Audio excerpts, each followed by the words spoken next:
Hello, my name Nagetta. I'm 28 years old. I stepped out of the car and adjusted my dress. Classic black, fitted but modest, not attention-seeking, not flashy. Just elegant, silent, like me. The valet barely glanced at me as I walked up the marble steps of the reception hall, and that was fine. I didn't need a red carpet. I didn't need a welcome committee. I just needed a moment. As I crossed the lobby and caught my reflection in the tall glass doors, I straightened my shoulders. I looked composed, polished even. Whatever they thought of me, I wouldn't let it be said that I looked desperate. I had dressed nice, not for vanity, but so no one could say I came to beg, or to make a scene, or to guilt my way back into their approval. No, if anything, I came as a guest to a show I had no interest in clapping for. The moment I stepped into the main hall, the air shifted. Not from music or chatter, but from awareness. People noticed me. Faces turned. Some quickly looked away. Friends of the family, extended relatives, that one old cousin who always used to share her snacks with me but now barely nodded. No one smiled. Not really, and then my eyes landed on her, my sister, the bride, radiant, floating across the room in a gown that screamed royalty. And next to her, our mother, beaming as if she'd raised a queen. I expected nothing less. It had always been this way. I wasn't asked to be a bridesmaid. I wasn't in the family photos. My name wasn't printed on the seating chart. Someone had scribbled it in pen. Section C, near the back. I sat alone, next to someone's empty stroller and a discarded floral program. Growing up, I'd always been the one who kept things calm. The peacemaker. The one who stayed quiet when my sister stole my allowance. The one who apologized when my brother shouted at me for things he forgot to do. The one who got straight A's but was told, "Your sister got her braces off today. Don't be selfish and want attention." Even when I graduated with honors, my mom barely looked up from helping my sister pick centerpieces. Coming here tonight, I hadn't expected warmth. I hadn't expected reconciliation. But I had come with something my mother had long underestimated, a calm kind of certainty. A quiet power that didn't need to shout to be real. I scanned the room, watching people laugh and pose and toast champagne like they weren't balancing generational trauma on their stilettos. It was always performance with them. Surface first, truth later, if ever. Someone whispered, "Oh wow, she actually came." Another, "I didn't think she'd show her face." I smiled softly and folded my hands in my lap. Let them talk. The music swelled, and I stared down at the silver program card with gold edges. Her name was bold in cursive. Mine, not mentioned. Just Family Table 3, Miscellaneous. That's what I'd always been to them. Miscellaneous. But tonight, they didn't know what I carried in my purse. What truths waited inside the sealed white envelope. What power I held behind this still expression. They didn't know that the girl they'd written off had the final written word. And I wasn't here to beg. I was here to watch. And wait. End of section. Awaiting, expand next section. A week before the wedding, my sister called me out of nowhere. No, how are you? No catching up. Just her voice, high-pitched and fake casual, saying, "I booked you a hair appointment and found a tailor who can fix something nice for you to wear. It's all covered. My gift." She sounded generous. But there was no joy in it. It was performative generosity. That's how she worked. Always smiling with her teeth clenched. Always offering with conditions buried under a sugary tone. "I figured," she said, "it'd be, easier." That word again. Easier. Easier for who, exactly? For her? For the cameras? For whoever she was trying to impress with her Pinterest perfect wedding and edited family narrative? I didn't argue. I accepted, not because I needed her help, but because I wanted to see exactly how far she'd go to shape the image. Let her pay. Let her invest. In the end, she'd be funding her own downfall. I wouldn't have to raise my voice. Just let her build the stage I'd quietly flip the script on. At the salon, the makeup artist looked at me like I was a charity case. Overly polite, cloying. She called me sweetheart and Han too many times. She took before pictures without asking. a soft click when I wasn't ready. Then, while curling my hair, she asked, "So, are you the maid of honor?" I laughed, but not because it was funny. No, just the guest with the matching DNA. She didn't know how to reply after that. At the dress fitting, my sister showed up, all smiles, clutching 3 plastic garment bags like solutions. She hung them up like she was on a game show. "This one's elegant poised," she said, pointing. "And this one is more youthful, sort of. Soft and not attention-grabbing." She said it like a question, but we both knew it was a command in disguise. I picked the black one. Simple. Clean. The one that whispered power, not desperation. She hesitated, then smiled again, a little sharper this time. "That one isn't too funeral, right?" I met her eyes, calm and unreadable. "Only if a part of something really did die." She blinked too long, then laughed. Nervously. The tailor adjusted the hem in silence. I stood there in front of the mirror, letting them pin me into the shape she wanted. Not because I believed her fairy tale, but because it gave me a front row seat to the final dress rehearsal of the role she'd cast me in all my life, the ghost in the corner, the good-for-nothing sibling, the emotional paper towel soaking up her messes. But not this time. This time I was still, watchful, letting her decorate the edges of a performance I had no intention of applauding. She paid the salon. She paid the tailor. She texted me pickup details with a heart emoji. The whole time, she thought she was managing me. That if I looked the part, not too flashy, not too dull, she could pass me off as proof the family was still intact. She wanted me polished, controlled, quiet. She had no idea that behind the styled hair and glassy nails, I carried something far less cosmetic, something binding and final, something notarized and sealed in a white envelope currently sitting on my kitchen counter, right beside my worn-out coffee mug and 100 things I never bought with her money. I let my sister dress me how she wanted. I let her put me in a box. Let her write her perfect script, so long as I got to deliver the final line. She thought that was kindness. Let her keep thinking that, because fairy tales don't survive courtrooms. And this one ends with paperwork. End of section, awaiting expand next section. The string quartet played something soft as I found my table. Table 26, far in the corner, half hidden behind a marble column, and close enough to the kitchen for me to hear the sound of plates clattering and waitstaff whispering. Far from the candles, far from the chandelier glow, far from the people who shared my blood but not my place. When Mom approached, she didn't sit. She just hovered over me like I was a coat that needed checking. Her perfume was strong, something floral and expensive layered over nerves. She gave a little smile, the kind people give toddlers when they break something at someone else's house. "Well, we didn't think you'd come," she said, sip of champagne between her words. "But you look put together. That's nice." Then she leaned down, too close, her voice barely above a whisper. "Don't worry if you're not in the family photos, sweetie. The photographer already wrapped most of them. You understand, right?" That phrase again, "you understand," as if understanding was the same as agreeing, as if being excluded should feel polite if it was said with a smile. I nodded, of course. Quiet, calm, because there was no winning with her in public. If I had reacted, even blinked too slowly, the story would have been how I ruined my sister's big day. She patted my shoulder like I worked for her. "You can get something from the buffet once they open up the sideline. There might be desserts later." And just like that, she drifted away, hips swaying in that same practice perfection she always carried around others. The kind of confidence that came from rewriting history often enough to believe your own fiction. I sat back down and took a sip of lukewarm water.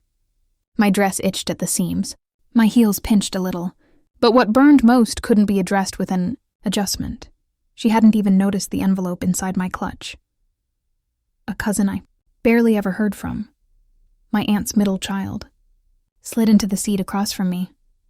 "Hey," he murmured. You really did come. I raised an eyebrow.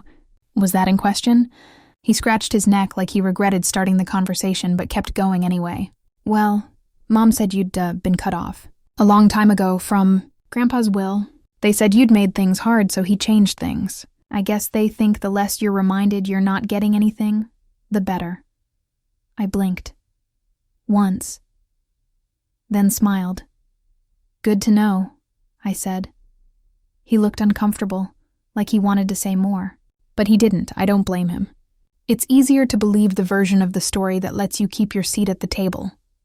I sat, alone at that table for 20 full minutes with nothing but a fake floral centerpiece and a half-empty glass of Prosecco, and it was fine. Let them think I was the ghost. Let them try to erase me with whispers, because none of them had seen the paperwork. Because not one of them knew what Grandma and Grandpa did during those last quiet years when no one else visited, except me. Let them wear white, drink gold, and talk over each other. Soon, the room wouldn't be able to talk over me, and when I finally spoke, I wouldn't raise my voice. I'd just tell the truth. End of section. Awaiting expand next section. It was late, past visiting hours when the hospital halls turned quiet, when even the beep of machines felt subdued, like they, too, were waiting for something to end. I sat beside Dad's bed, the lights dimmed low, the window tinted with the kind of dusky purple that only shows up before dawn. His skin was pale in a way that scared me. Not sick pale, not tired pale, but finished pale. But his eyes were open. Drawing breath was harder for him now. Each one labored, shallow, like a thief sneaking in and out of his lungs. He motioned to me. Just a flick of his fingers, real small, not dramatic, not desperate, and I leaned close. "Tokoyo," he said, barely above a whisper. His voice cracked like glass under weight. "There's something I want you to know." I braced myself. I don't know why, but I expected more distance even then. More of the usual, the polite kind of avoidance my family was famous for. The way he used to shift topics whenever the subject of my sister's cruelty came up, or how he changed channels when I brought up not being invited to birthdays. But he surprised me. "I should have done more," he said, eyes welling. "I should have said something every time they made you feel like you didn't belong." I didn't speak. I held his hand, suddenly unsure what this was. A confession, a goodbye, or both. "They always had their noise," he continued. "So loud it drowned everything else out. And you were always quiet, steady. It was easy to tell myself you were fine. Easier than seeing what they were doing to you." "I'm okay now, Dad," I said softly. He nodded like he didn't believe me. Then he reached under his pillow, struggling, weak. I tried to help, but he shook his head no. He wanted to do this himself. He pulled out a thin white envelope, folded, crisp, tightly sealed. "I had the will updated last month," he said. "New notary, trust allocation changed. You're the executor now." My breath caught in my throat. My lips moved, but nothing came out at first. "Why?" "Because your sister tried to convince your mother to sell the property behind my back. Because your brother used my credit line without asking. Because you're the only one who never asked for anything." I wanted to say something. That none of it mattered anymore. That he should rest. But a part of me also needed to hear it. Needed to receive something not just legal, but truthful, honest, from him. "They don't know," he croaked, squeezing my hand. "They still think the old will stands. They still think they've already won." He was quiet for a few seconds. So was I. Then he added in that same trembling voice, "Don't use it out of anger, Tokoyo. Wait until it will hurt the least and mean the most." I stared at him. That, right there, was the moment everything shifted. Because he wasn't telling me to be cruel. He wasn't handing me a weapon. He was passing down a truth. And trusting me to know when the time was right to speak it. "I know your mother will say you lied," he said, barely audible now. "I know your sister will scream, but it's signed, witnessed, double-sealed, untouchable. And when you read it to them, don't let them break your face. Don't cry. Let them see what it looks like to lose to someone they underestimated." Tears blurred my vision now, And before I could answer, or thank him, or say anything meaningful, his head fell back. His face relaxed. His hand went slack in mine like a light had quietly gone out. No panic. No alarms. No last gasp. Just silence. And me, sitting there holding this envelope like it was his last breath materialized in paper and proof. I left the hospital at sunrise. Fog on the windows, sweater still smelling like bleach and anxiety. The will stayed with me, sealed tight, tucked into a fireproof folder and locked in the bottom drawer of my desk with Grandma's old wedding band and my grad school notes. I told no one. Not yet. Because I remembered what he said. Don't use it out of anger, and anger was still fresh. But time. Time would give me the opening. And when it came, when they handed me the mic they never thought I'd hold, I'd be ready. End of section. Awaiting expand next section. I don't know when they decided I was the trash daughter, the mess in the corner, the awkward leftover that didn't quite fit in the family's curated portrait. Maybe it was when I started asking questions they didn't want to answer, or maybe I'd been born with the wrong temperament, too observant, not loud enough, too unwilling to become what they needed me to be. The MC clinked a glass somewhere near the center of the ballroom. Let's quiet down for some words from the family. And just like that, the clamor shifted. Plates were set down. Laughter softened. All eyes turned as my sister, radiant, shimmering, rehearsed, stood with a flute of champagne in one hand and her husband's fingers in the other. I just want to thank everyone here, she began sweetly, voice just loud enough, teary enough. Every single one of you helped make this the most perfect night of our lives. Scattered applause, flashbulbs. I sat still. The embroidery on my skirt suddenly thunderously annoying on my fingertips. I'm so grateful for my family, she continued, and especially for our mom, who's been my best friend through this entire journey. They both turned toward each other, grinning like the cover of a fading magazine. More claps, whispers of admiration. The perfect mother-daughter fantasy. If you didn't know me. And then came the mic pass. My mom, never one to miss a stage, stood next. Same glass in hand, brooch at her collar, silver hair smoothed close to her skull like armor. I just want to say something quickly, she cooed. To my beautiful daughter, who we've all been waiting to see walk down the aisle for years. She turned. You finally did it, sweetheart. A laugh rippled through the tables. Then she glanced over at me, casual, eyes full of sparkle. We even got a visit tonight from our family's honorary wild card. My brave little one, who showed up anyway after all these years. That takes courage. I felt my heart cave in a little, but I forced a smile. Everyone laughed. Not cruelly. They didn't even know it was cruel. That's how well she'd trained them. Brave. Little one.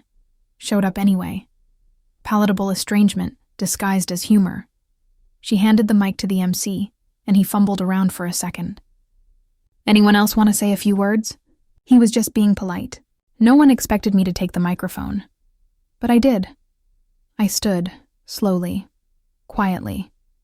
It didn't feel dramatic. It felt surgical. Clean. The MC smiled awkwardly and passed me the mic like he was pretty sure I was about to humiliate myself. The room quieted again. I felt the weight of all their stares, their assumptions, their disbelief. I raised my glass. To my sister, I began plainly. You look beautiful tonight, truly. She froze, smiled with her mouth. Her eyes flicked toward Mom, then back to me. I almost didn't come, but I thought, what's one more time being the odd one out? The spare chair? Slight laughter, nervous, forced. The truth is, I continued, I used to wonder what I did wrong to feel so outside this family. But then I realized, sometimes people just build their tables too small. No space left for the quiet ones. Now the room was holding its breath. So, I just want to raise a toast. I paused. To the people who taught me how to smile through being ignored. That landed differently. I smiled too. Softly. And also, to the people who loved me when no one else was looking. Thank you for that. Sincerely. One wife of a cousin clapped. The rest stayed eerily still, like they weren't sure if they'd just witnessed something brave or dangerous. I folded the mic back into the MC's hand, then sat down, calm, straight-backed. The envelope was still in my clutch. They still had no idea, but they would. Soon. End of section. Awaiting expand next section. I could feel the pulse of awkward tension still hanging in the air as I returned to my seat. That kind of silence burns deeper than shouting. It prickles, simmers, leaves its mark on every eye that won't meet yours. But I didn't need their validation. Not tonight. The champagne glass in my hand was nearly empty now, but I lifted it one more time and looked toward my sister, still frozen in that perfect bridal smile she wore when she didn't know what else to do. "It really is a beautiful evening," I said, gently tapping my nails on the flute. "And I do love weddings. There's something about them. People celebrating a future they're certain of. Cheering for stories they think they understand." A few polite chuckles. One or two shifted in their chairs. I reached into my clutch. "I wasn't sure whether I'd say anything tonight," I continued, my tone calm, almost affectionate. "But then I heard my mom say I was brave for coming." I smiled. And that word, brave, reminded me that there's something I've been keeping for a while, something I think it's time I share. Then I gently placed the envelope, that envelope, on the center of my linen-covered table. Time didn't stop, but it slowed. Just enough for the sound of knives pausing on plates, for the clearing of a throat a few tables back, for my mother's mouth to tighten, then loosen into a tight-lipped smirk she wore when nervous. My sister blinked. My brother-in-law whispered, "What's that?" I kept my voice steady. This was given to me by Dad 3 months before he passed. Now every head turned, not just from the family table, but further. Cousins, friends, the planner near the DJ booth. In it, I said calmly, is a document. One many of you assumed said something else. Something that favored tradition. The usual hierarchy. I opened the flap slowly. My fingers nearly trembled, but I didn't let them. Dad told me not to share this out of anger, that if I was going to read his words, it should be when it would hurt the least, and mean the most. My aunt shifted forward, brows furrowed. I believe that moment just might be now. With that, I unfolded the stapled pages. Crisp, uncreasing. Witness signed. Legal stamp still sealed in blue ink. "To those of you wondering," I said, voice still soft, "yes, the will was changed. Not secretly, not deceptively, but deliberately, with love, with clarity." And then I read from it, not theatrically, not cruelly, just directly. "I, Robert Alton," I began, and even saying his name out loud pulled something in my chest. "Hereby declare this amendment to my previous last will and testament, signed and updated as of," I read the date. My mom flinched. I skimmed lightly through the legalese, until I got to the part that made the bride drop her fork.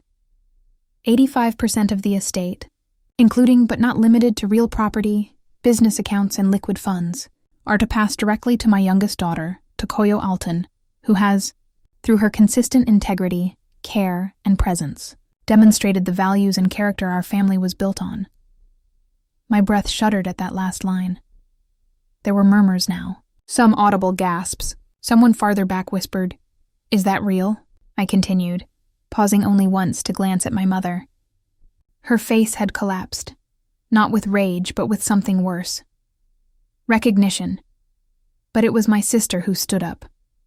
No, this isn't," her voice wobbling, mascara already threatening to streak. He wouldn't just give her everything." Her husband's father stood quickly from his chair. I caught the flicker of a thought forming in his head. Calculations. Wedding costs. Venue liabilities. Business ties. I set the paper down calmly. "The beach house you're honeymooning in next week?" I looked toward the groom. "That's mine now, along with the family shares in Alton Enterprises and the trust your side of the family was banking on for that joint investment." Someone dropped a glass. I still hadn't raised my voice. I didn't need to. I just sat back, hands folded neatly, and let the facts speak louder than they ever let me. The envelope was empty now, but somehow my whole body felt full, With heat, with grief, with justice. The toast was over. The truth had landed, and the wedding was very, very different now. End of section. Awaiting expand next section. For a few long seconds, no one moved. The will lay open on the table in front of me, printed in crisp black ink that left no room for interpretation. I'd spoken clearly, emotionlessly like a lawyer in court, but not cold. Never cold. Just resolved. And then it all hit at once. No. The word cut through the silence like a blade. My sister's voice curled up into a shriek as her hands slammed the table, rattling utensils and nearly knocking over a candle.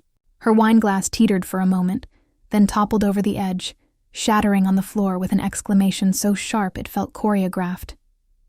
But it wasn't. Nothing about what she was feeling could be faked. This is a joke. "This has to be fake!" she screamed, her breath coming fast, eyes wild. She forged that, she must have. "There's no way Dad would give her everything. She didn't even like him." Mom stood next, one hand catching the edge of her chair, while her other reached instinctively toward her daughter. "Sweetheart, calm down," she breathed. "It's not real. I mean, there's probably another version. An error, maybe." Then she looked at me. That look. Sharp. Calculating. Cold. "You manipulated him," she said. The words weren't loud, but they were venomous. "You went to him when he was sick. You knew he wasn't all there. You took advantage." I didn't blink. I didn't respond. Because before I had the chance to speak, another voice joined the room. I was there that day. Heads turned. Uncle Richard, Dad's childhood friend, one of the few decent men in our extended family. He stood from table 12, slowly setting down his fork. I drove him to the lawyer's office myself, sat outside while the notary stamped each page. He read every line, took his time. He turned to look at my mother, then at my sister. He knew exactly what he was doing. My sister's hands trembled so badly, she knocked over her own napkin trying to pick it up. But why? "Why her?" she spat, pointing toward me like I was a stranger who'd just wandered in off the street. "What did you do to deserve it?" I stood slowly. "Nothing," I said plainly. "I didn't do anything. I was just present. I listened. I didn't call him for money. I kept showing up after they moved him into the smaller place. No expectations, no stories about what I was owed. Just company." The truth of that stung more deeply than any insult I could have thrown. "He was lonely," I added. "You wouldn't know. You were too busy collecting RSVP replies and arguing about a photo booth backdrop." My voice was still quiet, but now the room was listening. Now, the air had moved from stunned silence to shaken attention. Someone muttered near the bar, "Well, she's not wrong." "I never needed your spotlight," I said finally, looking directly at my sister. "You didn't want me in the pictures? Fine, but the thing is, I let the breath sink into my chest before I delivered it. You're going to be living in one of my houses, posing in front of my ocean, sleeping in sheets I own. So maybe, just maybe, you should have paid more attention to the quiet one." Her mouth opened, but no words came out. She looked at Mom, but Mom's face was already unraveling because now, allies or former ones were shifting. Uncle Richard, 2 cousins, even Dad's old business partner, all of them subtly turning toward me. Not loudly, but noticeably, accepting it, aligning with this new reality. I hadn't demanded anything, and yet here I was, calm in the chaos, solid while their fantasy unraveled. They'd built everything on the assumption that no one cared about the girl, no one talked about. They were wrong. The bride turned away from me, muttering to her husband, who looked like he'd just been hit by a truck full of overdue knowledge. And then she ran out. Literally fled, her dress sashayed behind her as fast as a $1,000 hem could carry. People started to whisper again. The magic of the evening? Broken. The story? Hijacked, and I didn't clap. I didn't cry. I just reached for a new glass of water, took a sip, and sat back down. It was all going exactly the way he'd told me it would, and we were only halfway through the night. End of section. Awaiting expand next section. They always said I was too sensitive, that I misheard things, took everything too personally. But I remember things they don't. I remember sitting at the kitchen table the summer I turned 11, suitcase packed at my feet, excited to finally join them on vacation. My sister came downstairs, pouted at Mom, and said there weren't enough seats in the car. Without a second thought, Mom turned to me and said, "Tokoyo, maybe you stay with Grandma this year. You wouldn't enjoy Disney anyway. Too hot." And just like that, I was out. I remember overhearing her say to a neighbor, "My oldest is the beauty and my son's the brain. Tokoyo? Well, she's quiet. Maybe a writer or something. Keeps to herself." I was 10. These little exclusions, repeated enough times, start to feel like facts. You convince yourself you're the kind of person who stays behind, the one who gives up her spot, the one who watches their siblings light fireworks while clapping quietly from the porch. I gave up prom to babysit my niece. I gave up weekends to run errands when my sister accidentally overslept. I was the good one, the responsible one, the one who ate the burnt toast and never complained when her name wasn't on the family Christmas card. But I remembered. Every single time. And instead of yelling, I just tucked it deeper. A therapist once told me that quiet people survive not by withdrawing, but by observing, and that sometimes the people you forgive quietly become the loudest when justice finally speaks. Back in the ballroom, I stood near the centerpiece and looked around. Dozens of people sipping their wine, unsure of how to read me now that the narrative had crumbled. The forgotten daughter was no longer invisible. That made them nervous. But here's the truth most of them would never say aloud. I hadn't done anything wrong. Nothing vulgar, nothing loud, nothing embarrassing. I didn't storm in and expose them. I didn't throw a drink or scream or fight for attention. I just waited for the time to shift, waited for the ink to dry, waited for the moment when the lies would collapse under their own contradictions, and I could, with dignity, offer them what they had always given me: silence. They always pretended silence meant weakness. But mine? Mine was intentional. It was observation, boundaries, grace with a backhand, because I didn't come here for vengeance. If vengeance was what I'd wanted, I would have RSVP'd with a lawyer and served documents. I would have announced it over a microphone before the cake was cut. I would have come dressed in red instead of black, and made sure the moment went viral on at least 2 platforms. But no, I came quietly, respectfully, because Dad asked me to, because this wasn't about revenge. It was about truth, and truth needed no volume to be heard. So I stood there, holding my glass, watching guests begin to disperse. One of Dad's cousins nodded toward me with a kind smile, cautious but respectful. A few acquaintances stopped pretending not to know me and simply offered soft, awkward nods. And Mom? She was off talking to someone near the stairwell, her lips tight, her eyes sharp, already reshaping the story in her head. I could see it. Already rehearsing, Dad was confused. Tokoyo misunderstood. This wasn't how it was supposed to go. But it was. It always was. Because all I ever wanted was to be seen for exactly who I am. Not better than my siblings, not the victor in some family war, just real present capable of holding a legacy with quiet hands, and I did. Not for applause, not for show, but because he trusted me to. And when the noise faded that night, and the charade thinned back to the truth, I was still standing, not above them, just no longer beneath them. End of section. Awaiting expand next section. It didn't take long. That's the thing about truth. Once it hits the air, it spreads faster than gossip ever could. I was barely back at my quiet table, sipping my water like nothing had happened, when the whispers started trailing like wildfire across fancy linens and rented chairs. Suddenly, no one wanted to miss a detail. And that's when I saw it. The moment that was both familiar and completely foreign. They were looking at me not as Tokoyo, the forgotten one, but Tokoyo, the power of attorney. I didn't move. I just let them come to me. The first was my sister's husband. Poor guy caught between loyalty and legal paperwork. He approached me with a face that tried to smile but couldn't quite find the muscles. "Hey, Tokoyo," he said casually, like I was someone he hadn't just ignored for a decade. "I was just wondering about that beach property. The honeymoon spot, I interrupted, tilting my head. What about it? I mean, we already booked the flights. Deposits are paid.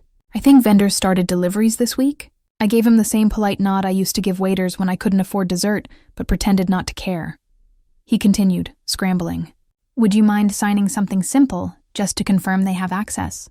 It's more of a formality, really. I let the silence hang between us. Long enough to make a point. Then I smiled. I'll think about it. He blinked. That was the second power shift. Not the money. Not the will. But the signature. They needed something from me now. Not advice, not errands, not emotional silence. Paper, permission, and I wasn't rushed to give it. By the time I glanced toward the open bar, my mom was in deep conversation with the wedding planner, her hands gesturing too aggressively for someone supposedly unbothered. I watched her lips as she pointed at the marble foyer. That's when it hit her. Really hit her. The venue fee. Non-refundable. Originally charged under Dad's family account. That account? Mine now, as if on cue, Melissa, the planner, turned and looked directly at me. Not unkindly, just curiously, like she'd started rearranging some ideas of who exactly was footing tonight's fantasy bill. Then, the lawyer. My parents had used Dad's longtime estate lawyer for the venue lease, thinking it would score them a discount. I'd worked with the same man months earlier, because Dad chose him to finalize the trust. He knew. And now everyone else did too. It was poetic in the most brutal, beautiful sense, because these were the same people who once laughed at me for crying too much when my dog died, who rolled their eyes when I hesitated before answering questions at family dinners, who mocked me for not being tough like my sister. They laughed at my hesitation, my empathy, my quiet. And now those same people needed my hand, my ID, and my signature to proceed. Funny how fast the story changes when your name's at the bottom of the ledger. From my chair, I could see Uncle James whispering to his wife, pointing toward the parking lot. A few guests had already slipped out, unsure if they should still be celebrating or mourning. Meanwhile, Mom stood frozen, talking to no one, just staring at the base of the flower arrangement like it had cursed her. My sister hadn't returned. Not yet. I glanced at the planner again and gave the tiniest nod. She walked toward me, clipboard in hand. They'll need a signature for final authorization on the estate tab, she said quietly. Normally it'd route through your mother, but since... Her voice trailed off. Since I'm the account holder, I finished for her, smiling gently. Yes. I reached slowly into my purse, pulled out a pen, and held it above the page, but didn't move. This is the same invoice used for the venue, right? Yes. Then let's wait until the bride comes back. I think this signature deserves a full audience. Because sometimes silence holds the most weight. But when you're finally asked to speak, you make sure every word echoes. End of section, awaiting, expand next section. Funny how fast smiles stop meaning anything when money enters the conversation. There's a shift that happens, not loud, but unmistakable. It's in the stiffness of shoulders that used to lean freely across tables, in the laughter that lowers a few notches, in the way eye contact becomes calculated, like everyone's trying to figure out what I know, what I control, and most of all, what they lost. No one was attacking me now, not with wine-stained words, not with backhanded comments, not with that polite venom my mother was famous for. No, now there was space around me, invisible but undeniable. The kind people keep when they're not sure if you're the enemy or the banker. My brother approached with the kind of smile that was 2 weeks too late. Faux warm, laced with something sticky, tokoyo, he said, dragging out the O like it was a punchline. Come on, you know this whole thing's gotten a bit intense. We're still family. I sipped my water. Cold clean, perfect, we're family, right? He pressed. I didn't say we weren't, I replied. He chuckled, then leaned in just slightly too close. So maybe we can work something out with the shares. You've got more than you need. No reason we couldn't collaborate. Just like old times. Old times? Like when I gave him my birthday money so he could replace the phone he drowned at a party? Or when Mom let him move into my room after his third failed lease? I tilted my head. I'm glad you think collaboration means me signing things over. He blinked, then shrugged, as if it had been a joke. It hadn't. He walked away a second later, then came Mom. I felt her before I even looked up, that scent she wore when she wanted people to forget she'd been crying, powdery, floral-coated, in guilt and roses. She stood beside my chair. Didn't sit, just hovered in that mournful maternal way. I just don't understand, she said, voice trembling. I waited. This could have been handled in private. It was, I said. For months, she inhaled sharply. Your father was old, emotional. He didn't always think logically. Yes, he did, I cut in. He thought more clearly than anyone else in this family ever has. She winced. The truth has sharp corners. I gave you everything I could, Tokoyo. I did my best with you. No, I said gently. You did your best with the daughter you wanted. You barely looked at the one you had. She looked like she might start crying, but I didn't flinch. I stood slowly, setting my napkin on the table. All these expensive bows and centerpieces, still not enough to tie everything together. You wanted perfect pictures. A perfect family, someone who stayed small so everyone else could thrive. I gave you that for a long time. Then I met her eyes, steady and clear. Not cruel, just done. I never needed to be in your family, I said, voice quiet now. Not once. Because I knew I was in Dad's heart. That was enough. She swallowed but said nothing. Even words failed her now. Because truth doesn't need to shout. It just needs to land. And in that room, where I was once background, invisible, a pity seat at best, I'd become the one thing they couldn't ignore. End of section. Awaiting expand next section. I didn't wait for the cake.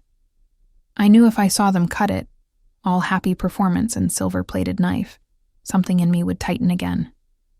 And I didn't deserve that. Not tonight. So before the DJ called the newlyweds back to the dance floor, before the fourth round of toasts could attempt to patch over what had already unraveled, I slipped through the soft chatter and satin-draped tables, heels echoing against polished stone. This time no one stopped me. No one pulled me aside or called out my name. They were too busy rewriting their version of the narrative. Let them. The wedding photographer, a young woman with strong arms and kind, curious eyes, stood near the entrance, adjusting her gear in the ambient light. She seemed to recognize me, though she hadn't taken a single photo of me all night. I stepped toward her and smiled. Would you mind taking one shot? I asked.